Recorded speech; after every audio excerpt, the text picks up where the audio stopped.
Good morning বন্ধুরা, সকলে কেমন আছো? আশা করি সকলে খুব ভালো ও সুস্থ আছো। তোমাদের সকলের ভালোবাসায় আমিও অনেক ভালো আছি। একটা বিয়ে বাড়ি পেরিয়ে যাওয়ার পরে তার যে ক্লান্তি, সেই শরীরের ক্লান্তি যেন একদম কাটতে চায় না। তো চলো আজকের ভিডিওটা আমি শুরু করছি 9:30 থেকে। আর প্রথম থেকে শেষ পর্যন্ত ভিডিওটা সাথে থেকো, আশা করি তোমাদের ভালো লাগবে। বাড়িতে যারা গেস্ট ছিল, কাকিমার দিদিভাই, তারপর মাসিমণি, ওরা সকলেই চলে গেছে। দুজন রয়েছে শুধুমাত্র। তো যে সমস্ত বেডশিট টেডশিট পাতা ছিল বা যেগুলো ঢাকা নিতে দিয়েছিলাম, অনেক কিছুই কাচা ধোয়া করতে হচ্ছে। আর এই কয়েকটা কাঁথা ছিল, ঢাকা নিয়েছিল, এইগুলো আগের দিন ধুয়েছিলাম। তো সেইগুলো কেচেছিলাম, তো সেইগুলো আবার রাত্রিতে নিয়েছিল, তো একটু রোদে দিয়ে দিলাম। তো কী আর বলবো বলো তো, একটা বিয়ে বাড়ি পেরিয়ে যাওয়া মানে আগে যতটা কাজ থাকে পরে তার থেকেও বেশি যেন কষ্ট হয়। তার কারণ হচ্ছে আগে তো আমরা এনার্জির সাথে করি, শরীরে অনেক এনার্জি থাকে সেই কারণে। কিন্তু একটা ওকেশন পেরিয়ে যাওয়ার পরে ক্লান্তি এত বেশি লাগে, এত বেশি শরীর অসুস্থ লাগে, কী আর বলবো।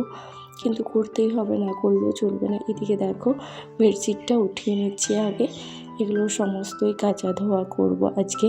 আর এখন যেহেতু রান্না কাকিমাদের দিকেই হচ্ছে, কাল থেকে রান্না করব।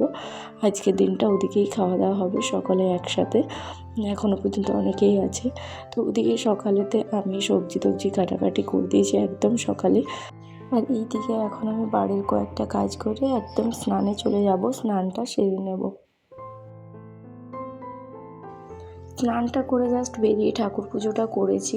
আর এই যে চলে এসেছে দেখো, ফ্লিপকার্ট থেকে একটা পার্সেল অর্ডার দেওয়া ছিল। আর এটা কী বটে তোমরা একটু গেস করো তো, আমি তোমাদেরকে পরে জানাবো। কি দেখি তোমরা কজন বলতে পারো জিনিসটা কী বটে। চলো তোমাদেরকে একটু দেখিয়ে দিই। তো সত্যি এই কোয়ালিটি, ম্যাটেরিয়ালস খুব সুন্দর, ভীষণ ভালো, আমার তো বেশ ভালো লেগেছে। তো তোমরাই দেখে বলো কেমন হয়েছে। আর যখন আমি ইউজ করব তখন তো তোমাদেরকে দেখাবোই। আর আশা করি তোমরা দেখে বুঝতেই পারছো এটা কী। তো চলো, ওদিকেতে ঠাকুর পুজোটা আগে স্নান করে করেছিলাম, তারপর তো পার্সেলটা এলো।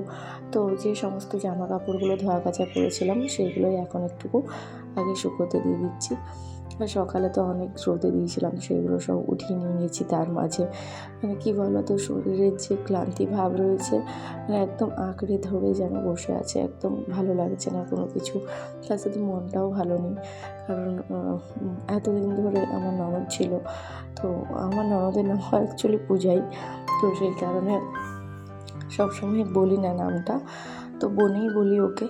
তো ও যে এতদিন ছিল, চলে যাওয়ার পর সত্যিই ভীষণ খারাপ লাগছে। কালকে আসবে অবশ্যই। তো আজকে কি হয়েছে বলো তো, ভাগ্নির মানে আজকে জন্মদিন, কিন্তু সকাল থেকে আমি এতই ক্লান্ত লাগছে বা এতই কাজকর্মে ব্যস্ত যে আমি একদম মাথার থেকে বেরিয়ে গেছে। সেটাতে ওর কী রাগ, আজকে ওখানে যাওয়ার কথা ছিল। মানে সামনে, এখান থেকে বেশি দূর নয়, চর্দির বাড়ি। সকালে যেহেতু যাওয়া হলো না, সেই জন্যই আমরা বিকেলে যাব চর্দির বাড়ি, আমি, চিকুর পাপা আর চিকু। তো চলো, এইদিকেতে খাওয়া দাওয়া করে চলে এসেছি, কাপড়টাও চেঞ্জ করে নিলাম। মানে বুঝতেই পারছো, ভোজবাড়ির ওখানে খেতে যাওয়া মানে চারিদিকে কি বলবো, এতই সগড়ি হয়ে যায় জামা কাপড়, মানে না বসতে চাইলেও সেখানটাতে বসতে হবে। তো সেরকম একটা অবস্থা। তো এসে পরে কাপড়টা আগে চেঞ্জ করে নিয়েছি।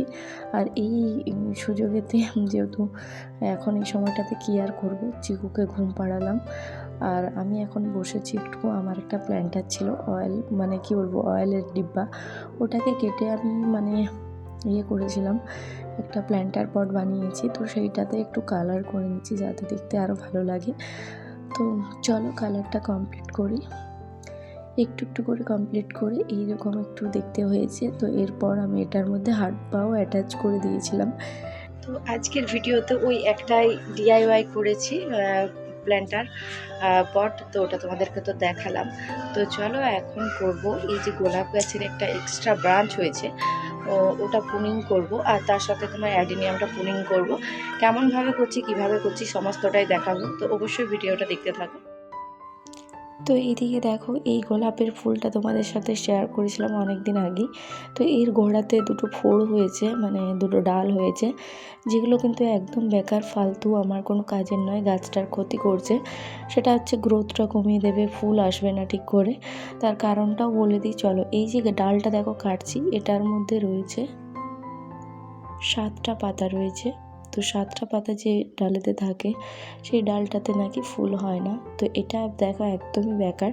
তো সেই কারণে এটা আমি কেটে দিলাম। অনেকটা বড় হয়ে গিয়েছে, আগেতেই কাটা উচিত ছিল। তো আর একটা ছোট্ট হয়েছে, চলো ওটাকেও কেটে নিই। আর তোমাদের যাদের যাদের এরকম গাছ রয়েছে, যদি দেখবে গোড়ার কাছে 7টা পাতা বিশিষ্ট ডাল হয়ে থাকে, সেটাকে কিন্তু চটজলদি কেটে দেবে বড় হওয়ার আগে। তাছাড়া গাছের গ্রোথটা কিন্তু একদম কমিয়ে দেয় এই পাতাগুলো। এগুলো একদম ফালতু, যেটাতে ফুলও হয় না আর গাছের পুরো এনার্জিটাই নিয়ে নেয়। তো এই যে দেখো, দেখতে সুন্দর লাগলো, কষ্ট বুকে চাপা রেখে পরে কাটতেই হবে। তো অ্যাডেনিয়ামের ডালগুলোকে আগে চটপট করে ঝটঝট কেটে ফেলি।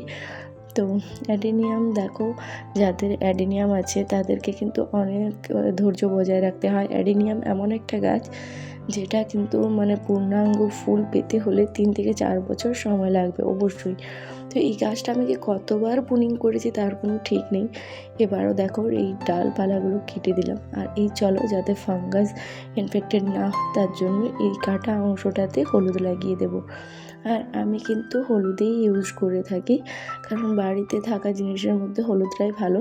তবে আমরা যেটা রান্নাঘরে ইউজ করি ওটা না দিয়ে ডাইরেক্ট মানে প্যাকটা কেটে দিলেই সেটা বেশি ভালো, কারণ সেটাতে অনেক কিছু আমরা অনেক সময় অনেক মশলা মানে ছুঁয়ে থাকি, সেই কারণে। এই যে ননদের বিয়ে চুকতে না চুকতেই পরের দিনে পড়ে গেছে। আজকে হলো শুক্রবার, তো তোমাদেরকে তো বললামই। তো আজকে আমার ভাগ্নিটার জন্মদিন রয়েছে, বড় ভাগ্নিটার, মানে ছোট ননদের বড় মেয়ের। তো এই যে যাচ্ছি, তো সন্ধে হয়ে গেল প্রায়। চিকুর বাবা গিয়েছিলেন কলেজ, তো আস্তে আস্তে অনেকটা দেরি হলো, তো এরপর বেরোবো আমরা। তো চলো। তো সত্যি বলতে এখানে সেখানে দাঁড়িয়ে যেতে যেতে আমাদের পৌঁছাতে মোটামুটি 8:45 বেজে গিয়েছিল। তো গিয়ে তো ভীষণ রাগ, ওদের রেগে অস্থির। আর আমরা যাওয়ার সাথে সাথে কেক কাটিংটা খুব জলদি করলো। আর তার থেকেও বড় সমস্যাটা হয়েছিল, ওখানে গিয়ে দেখি লাইন নেই।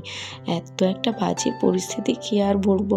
আর ওই যে এখন চার্জার বাল্বগুলো হয়েছে না, ওইগুলো লাগিয়ে তারপর বার্থডেটা মানে কেকটা কাটা হলো, সেলিব্রেশন করা হলো। তো ভীষণ খারাপ লাগছিল, ওরও মনটা ভীষণ খারাপ লাগছিল। কী আর করবে, ভালোভাবে সাজাতে পারেনি ওই অবস্থাতে, কিচ্ছু করার নেই। তো চলো, এই যে পৌঁছে গেছি, তোমরা দেখতেই পাচ্ছ লাইন নেই। এখানে সেখানে একটা করে চার্জার বাল্ব লাগানো আছে, ওইগুলোই জ্বলছে। এই যে দেখো, যতটুকু পেরেছে ও নিজে রেডি করেছে, এর থেকে বেশি কিছু করতে পারেনি। তো চলো, আজকের ভিডিওটা আশা করি তোমাদের ভালো লেগেছে। আগের ভিডিওতে সকলে এত ভালোবাসা দিয়েছো, সবাইকে অনেক অনেক থ্যাংক ইউ, অনেক অনেক ভালোবাসা।